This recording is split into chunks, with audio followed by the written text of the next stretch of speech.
दोस्तों, आज हम सुनेंगे भगवान शिव, भगवान गणेश और माँ पार्वती की कथा।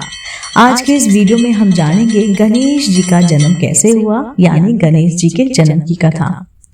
दोस्तों, गुरुजी कहानी सुना रहे थे कि किस तरह से शिव ने गणेश का सिर काट दिया और बता रहे थे कि लोकप्रिय धारणा के विपरीत उनके सिर के बदले हाथी का नहीं बल्कि शिव के विचित्र साथियों, जिन्हें गण के नाम से जाना जाता था, उनके सरदार का सिर लगाया था। शिव एक तरह के घूमते फिरते रहने वाले पति थे। वह लगातार कई सालों तक इधर उधर घूमा करते थे। वे कहीं भी चले जाते थे और उन दिनों सेल फोन, ईमेल्स का भी जमाना नहीं था।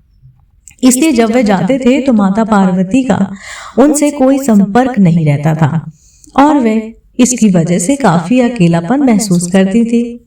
साथ ही शिव की प्रकृति को देखते हुए उन्हें मानव मूल का नहीं, यक्ष स्वरूपी माना जाता था। इसलिए पार्वती उनके बच्चे को जन्म नहीं दे सकती थी। तो अपने अकेलेपन और इच्छा के कारण और मातृत्व भाव की वजह से उन्होंने एक शिशु को बनाने और उसमें प्राण फूंकने का फैसला किया। उन्होंने अपनी एक चीज ली, अपने शरीर पर लगे चंदन के लेप को तेल के साथ मिलाकर एक शिशु का रूप दिया और उसमें जीवन डाल दिया, यानी जान डाल दी। ये भले ही एक दूर की कौड़ी लगे, लेकिन आजकल विज्ञान में भी इस बात की चर्चा होती है। अगर हमारे अंदर एक सेल होता है जिसको हम बोलते हैं एपिथेलियन, अगर उससे हम किसी बच्चे का निर्माण करते हैं तो ये संभव है। पार्वती ने अपने मैल से उस बच्चे को बनाया और उसमें प्राण फूंक दिए और बच्चे को जन्म दे दिया। फिर कुछ साल बाद जब वह लड़का बड़ा हुआ और करीब 10 साल का हो गया, तब शिव अपने गणों के साथ लौटे। पार्वती स्नान कर रही थी और उन्होंने उस बच्चे को कहा, ध्यान रखना कि कोई भी इस तरफ आने ना पाए। लड़के ने कभी शिव को देखा ही नहीं था, तो वे नहीं जान सके और उन्होंने शिव जी को बाहर ही रोक दिया। शिव दूसरे ही मूड में थे, रुकने के लिए तैयार ही नहीं थे, तो उन्होंने अपनी तलवार निकाली और लड़के का सिर काट डाला। फिर पार्वती के पास गए। जब पार्वती ने उनके हाथ में खून लगी तलवार देखी तो वह समझ गए कि क्या हुआ है। उन्होंने लड़के को सिर विहीन वहां पर पड़ा हुआ देखा तो उनका गुस्सा भड़क गया। शिव ने उन्हें समझाने की काफी कोशिश की। शिव जी ने काफी कोशिश की, लेकिन कोई बात नहीं बनी। वह तुम्हारा असली पुत्र नहीं है। आखिरकार तुमने उसे बनाया और मैंने उसे नष्ट कर दिया, इसमें क्या परेशानी है? लेकिन वह सुनने को ही तैयार नहीं थी। बात को सुलझाने के लिए शिव ने अपने एक गण का सिर लिया और लड़के की धड़ पर लगा दिया। गणेश चतुर्थी वह दिन होता है जब उनके सिर को दोबारा लगाया जाया था। शिव ने गणों के सरदार का सिर लेकर इस लड़के पर लगा दिया, लेकिन वह बोले, अब से तुम गणपति हो गए, तुम गणों के सरदार हो। बाद में जाकर कैलेंडर कलाकार इस दूसरी तरह से प्राणी को नहीं समझा पाए और उन्होंने एक हाथी का चेहरा बना दिया। कथाओं में बताया जाता है कि कैसे गणों के अंगों में हड्डियां नहीं होती हैं। इस संस्कृति में हड्डियों के बिना किसी अंग का अर्थ हाथी की सूंड से लगाया जाता है। इसलिए कलाकारों ने हाथी का सिर बना दिया। आपको मानसरोवर के किनारे कोई हाथी नहीं मिलेगा, क्योंकि वह इलाका उनके लिए है ही नहीं और सही भी नहीं है। वहां एक हाथी के लायक हरियाली नहीं है। शिव हाथियों को काटने नहीं गए थे और नहीं गए होंगे, इसलिए गणेश के कई नाम हैं। गणेश, गणपति, विनायक, लेकिन उनका नाम गजपति नहीं है। गण शिव के हाथी थे, यानी उनका हमेशा साथ में रहते थे। गण उनके बहुत ही प्रिय साथी थे।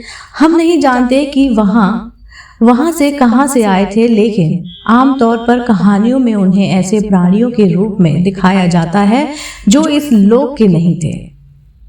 उस जीवन की बनावट इस जीवन से बहुत ही अलग थी जिसे हम जानते हैं। आजकल आधुनिक बायोलॉजिकल साफ कहती है कि एक कोशिका वाले जानवर से जीवन के सभी जटिल रूपों और मनुष्य की रचना हुई है। लेकिन जीवन की मूलभूत प्रकृति वही है, उनमें बदलाव नहीं हुआ है, वह सिर्फ और जटिल होती जा रही है। लेकिन गणों के जीवन का बनावट हमारे जैसा नहीं है। वे धरती पर नहीं बने थे और उनके अंग बिना हड्डी के थे। अगर आप अपने शरीर को अलग अलग तरीके से इस्तेमाल करना चाहें, अगर आप आसान करते हैं तो आप सोचते हैं कि काश आपके शरीर में हड्डियां ना होती। मैंने 11 साल की उम्र से ये योग करना शुरू किया है, ऐसा गुरुजी कहते हैं। और इसलिए जब वो 35 साल के उम्र में हठ योग सिखाया गया तो लोगों ने मुझे देखकर कहा, अरे तुम्हारे शरीर में तो हड्डियां ही नहीं है, तुम हड्डी रहित हो। हर योगी का सपना होता है कि एक दिन उसके अंगों में हड्डियां नहीं होंगी ताकि वह जो चाहे वह आसन कर सके। हजारों सालों बाद से गणेश चतुर्थी मनाई जा रही है और गणपति सबसे लोकप्रिय और भारत में सबसे ज्यादा बाहर जाने वाले देवता बन गए। वह बहुत ही लचीले हैं, वह कई रूप और मुद्राएं अपना सकते हैं। वह शिक्षा के देवता हैं, वह एक बड़े विद्वान थे। गणपति को हमेशा एक किताब और कलम के साथ दिखाया जाता है जो उनकी विद्वता को दर्शाता है। उनकी विद्वता और बुद्धि आम इंसानों की क्षमता से परे है और उन्हें भोजन बहुत प्रिय है। आमतौर पर अगर किसी को विद्वान दिखाना है तो वह दुबला पतला होना पसंद करता है, लेकिन ये खाते पीते गोल मटोल विद्वान थे। इस दिन आमतौर पर लोग मानते हैं कि आपको बस अच्छा खाना चाहिए। लोगों ने सिर्फ उनका मोटा पेट देखा, लेकिन नए सिर में उसमें बड़े दिमाग को नजरअंदाज कर दिया। वह सबसे महत्वपूर्ण है। उनका पेट बाद में मोटा हुआ, शायद इतने बड़े सिर के साथ उनका चलने का मन नहीं करता था। लेकिन महत्वपूर्ण यह है कि उनकी बुद्धि बहुत बड़ी थी। तो यह दिन सिर्फ खाने का ही नहीं, बल्कि इस दिन आपको अपनी बुद्धि को बढ़ाना भी चाहिए, पेट को नहीं। सभी योग अभ्यास एक तरह से इसी बारे में है कि आपकी बुद्धि को एक जगह अटका हुआ नहीं होना चाहिए। ऐसे हजारों उदाहरण हैं जहां लोगों ने सरल आध्यात्मिक अभ्यास से कई अलग अलग रूपों में अपनी बुद्धि को बढ़ाया है। चिंता मत कीजिए, आपकी सूह नहीं निकल जाएगी, लेकिन आप बुद्धि को और बढ़ाने की कोशिश कर सकते हैं। दोस्तों, आप जानते हैं गणेश चतुर्थी का महत्व क्या है? मानवता ने हमेशा अच्छे लोग पैदा करने की दिशा में काम करने की बड़ी गलती की है। हमें अच्छे लोगों की जरूरत नहीं है, हमें समझदार लोगों की जरूरत है। अगर आपके पास समझदारी है तो आप सही चीजें करेंगे। लोग मूर्खता पूर्वक चीजें इसलिए करते हैं क्योंकि उनके पास समझदारी नहीं है। चालाकी कोई बुद्धिमानी नहीं है। बुद्धिमान का मतलब चतुर होना नहीं है। अगर आप वाकई बुद्धिमान हैं तो आप 100% अस्तित्व के तालमेल में होंगे, क्योंकि बुद्धिमान होने का कोई दूसरा तरीका नहीं है। बुद्धिमान का चिन्ह यह है कि आप अपने आसपास की हर चीज के साथ पूरी तरह तालमेल बनाएं। आप अपने अंदर और बाहर कम से कम विचलन के साथ जीवन जी रहे हैं। गणेश चतुर्थी कम से कम अपनी बुद्धि को बढ़ाने की कोशिश शुरू करने का दिन होता है। अगर आप सुबह में आसन करते हुए बिना हड्डियों के हाथ पैरों के लिए मेहनत करें तो ऐसा हो सकता है।